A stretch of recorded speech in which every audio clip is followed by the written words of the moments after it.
నీకోసం ఏమైనా చేద్దాం అనుకుంటున్నా. ఏం చేస్తావు? ఏమైనా ఏంటంటే ఏం చేస్తావు? పిల్లలు వెనకైనా నిన్నెల కలిసే నాదను మనసే వీడినదే తెలిసే. పెళ్ళైకనే పిల్లలు పుట్టారు, పెళ్లి కాకముందు ఎవరికి పుట్టారు? అవునా? మనం పుట్టేటట్టు నేను చూస్తా. వద్దు. మనం రికార్డ్ బ్రేక్ చేద్దాం. నన్ను లాగేసాయే ఊపిరాపేసాయే. అట్లా మాట్లాడితే నాకు సిగ్గు అనిపిస్తుంది. సిగ్గు నీకే చాలా అందం, ముద్దు ముద్దుగా ఉంటావే. సరే ఒకసారి మ్యాచ్ చేయవా? అంత అలా కాదు, కొంచెం ఇలా భుజం మీద అంతే, ఇలా అలా కాదు, ఇలా భుజం మీద చెయ్యండి. ఒక సెల్ఫీ తీసుకుంటా.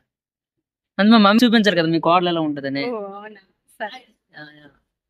देखो तेरी फोटो 100 बार कुड़े, मैं देखूं तेरी फोटो.